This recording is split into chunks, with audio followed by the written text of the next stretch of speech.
Welcome to Fresh Outlook here on Ever News. I'm your host, Francesca Maxime. Taryn has the day off. Well, it is a somber day here and for our nation. Yesterday, just after 9 a.m., a 20-year-old Connecticut man, Adam Lanza, walked into a suburban elementary school, killing 20 students and 6 teachers before turning the gun on himself. Earlier that morning, he had shot and killed his mother at home. His mother, who had legally purchased the weapons, including a Sig Sauer, Glock, and Bushmaster that were in his possession, and she is said to have been an avid gun collector. This was the second deadly shooting rampage this week in the United States. Today on Fresh Outlook, we will look at the facts of what happened, have reactions on the ground, and also delve deeper into the aftermath of this horrific tragedy. But first, we are going to introduce our panel today, starting with W.J. O'Reilly. W.J., please tell us who you are and why you're here. W.J. O'Reilly, I'm the headmaster of the Hanal School. I'm also a partner with Harvard College and its Center for Public Interest Careers. All right, James. I'm James Peterson. I'm Director of Africana Studies and a contributor to thegrio.com. And Asame. Hi, I'm Osama Tunager. I'm a producer here at Ebru TV, and I'm also a filmmaker. All right, thanks, guys. And obviously, this is really a tough day for everyone, and we're going to get into the whole thing. We're going to also take a look at the background of the shooter, who's described as an honor student and a loner who had what his brother described as a personality disorder. But first, let's look at the background. We have some tape that we're going to show you that we've collected here at Ebru News. A 20-year-old gunman killed 20 children and 6 staff members at the Sandy Hook Elementary School in Newtown, Connecticut. It is one of the worst school shootings in the country's history. There's no words that I could come up with that would even come close to describing the sheer terror of hearing that your son is in a place, or your child is in a place, where there's been violence. You don't know the details of that violence, you don't know the condition of your child, and you can't do anything to immediately help them or protect them. It is a powerless and terrifying experience. State police in their briefing said only students and school staff were killed. Police also said the shooter was dead inside the school. We don't know too much. We're just thinking of the parents. Can you tell me, you work at the school? Or? No, just a parent. That's all we know. He's okay. And I'm just so grateful to the teacher who saved him. Okay, thank you. The teacher, you think the teacher saved his life? She definitely did. He had bullets going by him, and she grabbed him and another child and pulled them into a classroom. I just heard the principal was shot and killed. I heard some kids were shot. A teacher, Mrs. Hammonds, was shot. State police said Newtown police called them around 9:40 a.m. A SWAT team was among the throngs of police to respond. All right, we're just going to go over the facts of this really quickly. This is a suburban area, pretty affluent in Connecticut, about 70 miles outside of New York City. A lot of people move there to get away from this. Relatively affluent town, like I said, not a place where people expect anything like this to happen. Also one of the places with some of the toughest gun control laws in the country. So I'm just going to open up the floor. First of all, why don't we start with you, James? What was your reaction after all of this, and you know, what are your thoughts right now? Well, I think first, you know, my heart goes out to the community and to the family members and the survivors, and you know, we can talk about some of the politics and policies that play into this, but just the human narrative here is so tragic and so extreme that I hope that it will allow us to have a kind of sustained conversation about all the different factors that play in here. But one of the first things, and one of my first responses is just when you think about just over the last 10 to 12 days, the kinds of things that have happened, where we have Jordan Davis with another Stand Your Ground case, you had the NFL player homicide, suicide, you had the reservation shootings, 5 people murdered in that shooting, then the Oregon shootings. I mean, we're talking about something that's even beyond epidemic. We're talking about something that's almost ritualistic in our society in terms of gun violence, and so we need to, you know, people talking about lowering flags to half staff. You know, we need to think about taking the flags down for a minute. What kind of nation are we that we're killing ourselves, we're killing children? I mean, there needs to be a sort of radical reordering of the kind of conversations we're having around gun violence. And to your point, of the world's 23 richest countries, the U.S. gun-related murder rate is almost 20 times that of the other 22. In 2008, the U.S. had over 12,000 firearm-related homicides. Now, you know, initially there were some reports that when the gunman came into the school that he was led in by the principal, but that really isn't the case. The gunman actually apparently shot himself into the school, and then the principal defending the school, trying to prevent him from coming in there, was killed in that attack. Also, the school psychologist and the vice principal was injured, and then the gunman went on to massacre all of those children and other adults in the school. WJ, what are your thoughts about this? You work in a school. You're the headmaster there. What do you do to help protect the kids? I think back over my career in education, both in the deep inner city and also in the suburbs, in the whole complete range of affluencies or lack of. And I think there's a common theme here. Students who are not meshing up socially with one another, and even though we can't say for sure that we can profile the next perpetrator of this kind of violence in our society, but there are some things that we do know. And we know that there are students, there are youth that haven't found themselves, that have difficulty in really expressing who they are, finding their purpose within a social group. You're talking about the gunman. I'm talking about the gunman, and in terms of the ways that we might be able to find ways of derailing these kinds of things down the road. I think it's possible to intervene early if we are sensitized to it. But as you all know, in a school setting, the students who are, you know, beautiful, brilliant, they're the ones that are getting all the attention. Sure. Well, the kids who are falling through the cracks, that's the problem area. We need to actually redouble our efforts to actually reach out to them. Okay, well, we're going to have a further conversation about mental illness and whether or not that was even a factor here. And also, you know, perhaps this mother is the one who was killed, that the gunman killed, Adam Lanza's mother, Nancy, that she was an avid gun collector. And new reports as of Reuters of this morning had mentioned that perhaps she even practiced shooting targets with her kids. She had two children, one 20 and one 24. Usama, you've long covered news. You've been a producer here at Ebru for some time.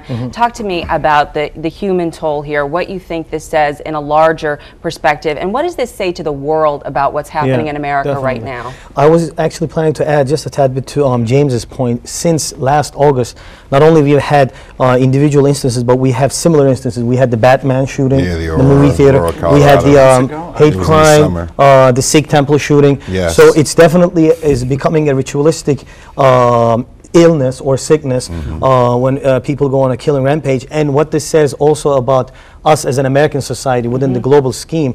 Actually, Bill and I were talking about this for a little bit. We are not the only country necessarily. There are other parts of the world where similar situations are taking place. China, but not as frequently. But that's what I was going to say. Well, it's happening in China actually with some frequency. But that's what I was going to say in terms of the way in which we do this, in terms of numbers, and I don't want to read the mind of the killer, but generally considering how the media coverage is going to take place after it happens. Like, remember Virginia Tech, the guy recorded his messages and sent in. Well, hindsight is 20/20. So what we're going to talk about right now for a moment is actually some of the heroism and the heroic acts that helped save more of the children, likely at that school yesterday, Newtown, Connecticut. Take a look at this teacher who helped save some kids' lives. We all put our hands on other people's shoulders, and then our teacher held the first person's hand and she let us out.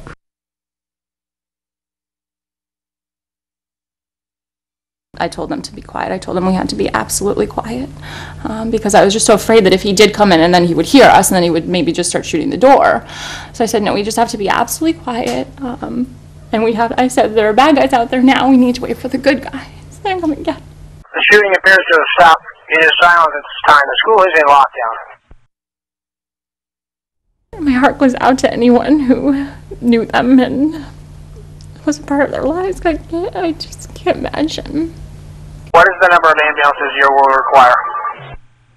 They don't know. They are not giving us a number. All right, well, we know that the school had lockdown policies, and actually new lockdown policies that were put in place earlier this year specifically, which is part of why it was so incredible that with such attention that this even could happen. When we look at the heroism there and people, you know, snapping into attention to sort of save their kids, any parent, any teacher would immediately want to do that.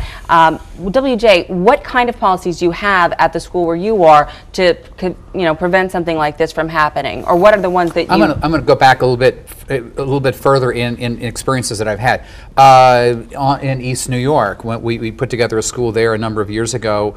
We have metal detectors. You know, all the kids who had to go through there, and actually there had been shootings in the very hallway before metal detectors were installed at our school. That ceased.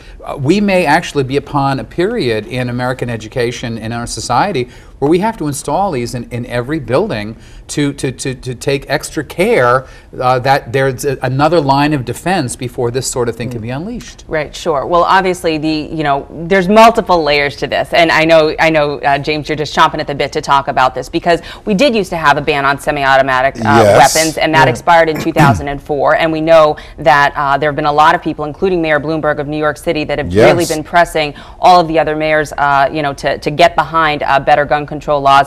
But again, the NRA advocacy groups, other people who advocate for hunting, their Second Amendment rights, they all say that when the country was founded, that idea of the kinds of guns that were available then, which are not the kinds of guns that are available now, are still the rights that we should be using. What do you say to that? I say that the NRA can go to hell, okay? They're cowards, because if they were really interested in our society and invested in American principles, where's their statement? Here's the thing, all the pro-life people, all the NRA and all the pro-gun people, they're the ones who should be out in front of this. They're the ones who should be channeling their resources to make sure that we're constructing and producing PSAs right now, to make sure we're talking about gun safety, those things right now, but instead they don't even want to release a statement. Okay. So I don't want to talk about the NRA, because to me, their leadership at least has been very, very cowardly around these kinds of shootings. All right, let's hold off on that for a minute and get back to immediately what happened yesterday and what we do know.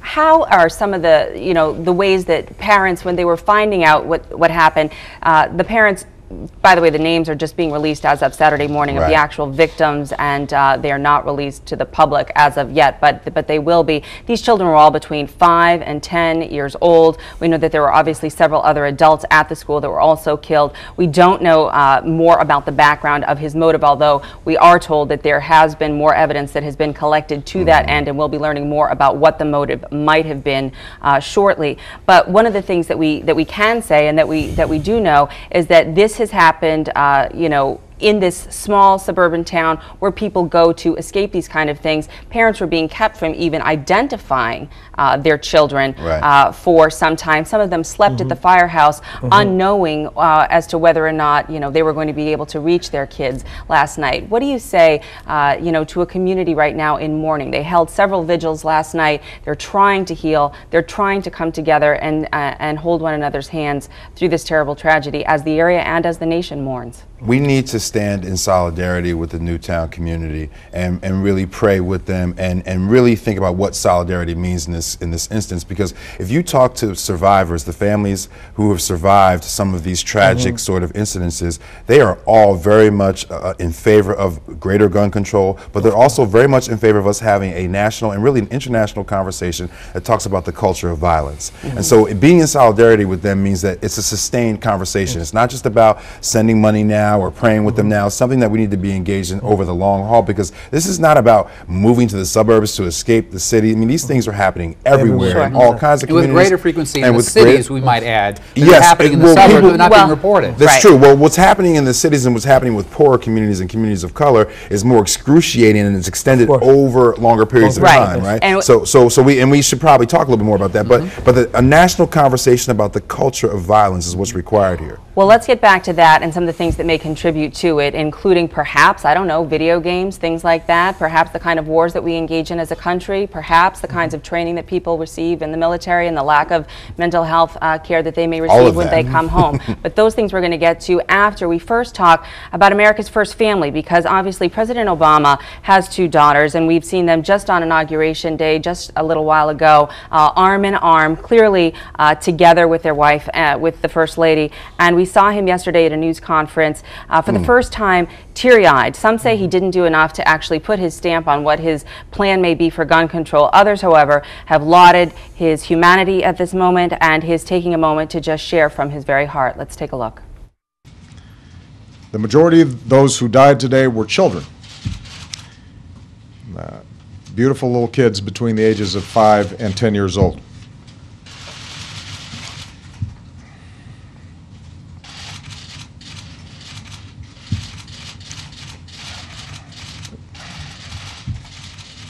They had their entire lives ahead of them.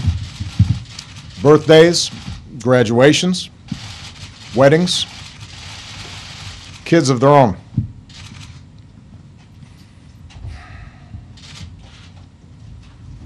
Among the fallen were also teachers, men and women who devoted their lives to helping our children fulfill their dreams. So our hearts are broken today for the parents and grandparents, sisters and brothers of these little children, and for the families of the adults who were lost. Our hearts are broken for the parents of the survivors as well. For as blessed as they are to have their children home tonight, they know that their children's innocence has been torn away from them too early, and there are no words that will ease their pain. The words and the heart of President Obama speaking to the nation yesterday in words of solace. We will come back after the break. Right now, you're watching Fresh Outlook here on Ever News.